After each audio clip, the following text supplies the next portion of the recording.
नमस्कार दोस्तों, मैं आप सभी का लर्निंग स्टोरी चैनल में स्वागत करती हूँ। मैं आज आपको गौतम बुद्ध की एक प्रेरणादायक कहानी बताऊंगी। गौतम बुद्ध के नजरिए से हमारे जीवन का मूल क्या है। हम में से बहुत से लोग अपनी जिंदगी की कीमत नहीं समझते और ऐसी चीजों में अपनी जिंदगी बर्बाद कर देते हैं जिससे हमें ही नुकसान होता है। कुछ लोग शराब के पीछे, कुछ दूसरों के पीछे और कुछ लड़कियों के पीछे और कुछ पैसों के पीछे अपना पूरा जीवन बर्बाद कर देते हैं। आज आपको पता चलेगा कि हमारा जीवन कितना अनमोल है और हमें अपना यह अनमोल जीवन कैसे जीना चाहिए। एक समय की बात है, गौतम बुद्ध अपने शिष्यों को जीवन से जुड़ी अच्छी और बुरी बातों का ज्ञान दे रहे थे। सभी शिष्य बड़े ध्यान से उनकी बात सुन रहे थे। उन सभी में एक शिष्य ऐसा भी था जिसे प्रश्न पूछने की आदत थी। वह उठकर गौतम बुद्ध के पास गया और उनसे बोला, आप हमें जीवन के बारे में जो कुछ भी सिखा रहे हैं उसका क्या फायदा, क्योंकि हम में से कई बच्चे तो यह भी नहीं जानते कि हमारे जीवन का मूल क्या है और यह जीवन कितना कीमती है हमारे लिए। पहले कृपया हमें यह बताएं कि इस जीवन का मूल क्या है। गौतम बुद्ध ने अपने शिष्य की बात सुनकर अपने कमरे में जाकर एक पत्थर चमकता हुआ टुकड़ा ले आया और शिष्यों को कहा, मैं तुम्हें इस जीवन का मूल तब बताऊंगा जब तुम्हें इस पत्थर का सही मूल्य पता चलेगा। उन्होंने कहा और टुकड़ा अपने शिष्य को दे दिया और कहा कि आप इस पत्थर के टुकड़े को किसी को नहीं बेचना। शिष्य गौतम बुद्ध की बात मानकर बाजार की ओर चले गए। उसने पहले बाजार में एक फल बेचने वाले को देखा और उसे एक पत्थर दिखाकर पूछा, इस पत्थर के बदले तुम मुझे कितने फल दे सकते हो। फल बेचने वाले ने कहा, यह पत्थर कोई खास नहीं है, लेकिन फिर भी मैं तुम्हें इसके बदले में 10 सेब दे सकता हूँ।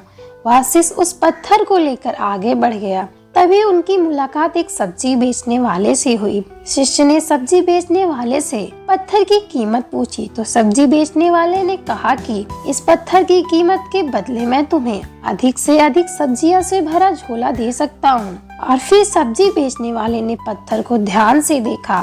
फिर शिष्य आगे बढ़ गया। उस पत्थर को लेकर शिष्य एक सोने के व्यापारी के पास गया। पत्थर के उस टुकड़े की चमक देखते ही सुनार ने उसकी कीमत 100 सोने के सिक्के से लगा दी। जब शिष्य ने टुकड़ा बेचने से इनकार कर दिया तो सुनार बदले में 200 सोने के सिक्के देने पर सहमत हो गया, लेकिन शिष्य ने वह पत्थर नहीं बेचा। इसके बाद शिष्य एक हीरे के व्यापारी के पास गया और पत्थर का टुकड़ा उसने सामने रख दिया। जैसे ही हीरे के व्यापारी ने उस पत्थर को देखा, उसने एक साफ कपड़ा बिछाया, उस पर पत्थर रखा, फिर उसकी परिक्रमा की और हाथ जोड़कर पत्थर को कपड़े में लपेटते हुए कहा, तुम जिसे साधारण समझ रहे हो उसकी कीमत पूछ रहे हो। पत्थर दरअसल यह एक बहुमूल्य माणिक है। ऐसा माणिक हर किसी को नहीं मिलता। अगर मैं अपना सब कुछ बेच भी दूं तो भी मैं उसकी कीमत नहीं चुका सकता। उस व्यापारी की बातें सुनकर शिष्य आश्चर्यचकित रह गया।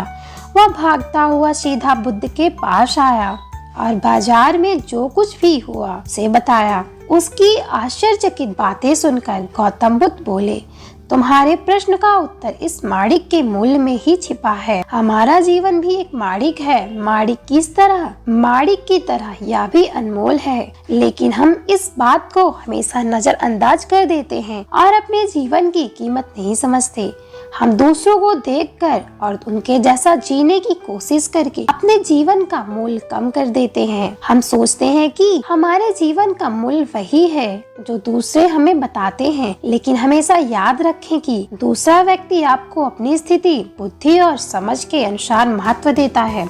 जीवन केवल एक बार मिलता है, इसलिए इसे बर्बाद मत करो। अपने जीवन को उतना ही मूल्यवान समझें जितना आप अपने बैंक में मौजूद पैसों को मानते हैं। आज के समय में लोग प्यार, पैसा और दिखावा जैसी चीजों को अपनी जान से भी ज्यादा कीमती मानते हैं। लोग प्यार की वजह से आत्महत्या कर लेते हैं। पैसे के नाम पर वो ऐसे काम करने लगते हैं जिससे उनकी जिंदगी बर्बाद हो जाती है। नाम कमाने के नाम पर वो गलत काम करने लगते हैं। हमेशा याद रखें कि दिखावा करना जरूरी नहीं है। प्यार दोबारा पाया जा सकता है, पैसा दोबारा कमाया जा सकता है, लेकिन जिंदगी दोबारा नहीं पाई जा सकती। इसलिए अपना अनमोल जीवन अच्छे से जिए, हर सेकंड का आनंद ले। कभी यह मत सोचो कि तुम इस दुनिया में किसी काम के नहीं हो, या कभी मत सोचो कि तुम्हारा जीवन बेकार है। तुम्हारे होने या ना होने से कोई फर्क नहीं पड़ता। जब भी आपके मन में ऐसे नकारात्मक विचार आए तो बस खुद को याद दिलाएं कि जीवन एक रत्न है और यह बहुत ही अनमोल है। तो दोस्तों, ये थी गौतम बुद्ध की आज की कहानी। आशा करती हूँ कि आपको पसंद आई होगी। अगर आपको पसंद आई हो तो हमारे चैनल को सब्सक्राइब करें। तब तक के लिए धन्यवाद।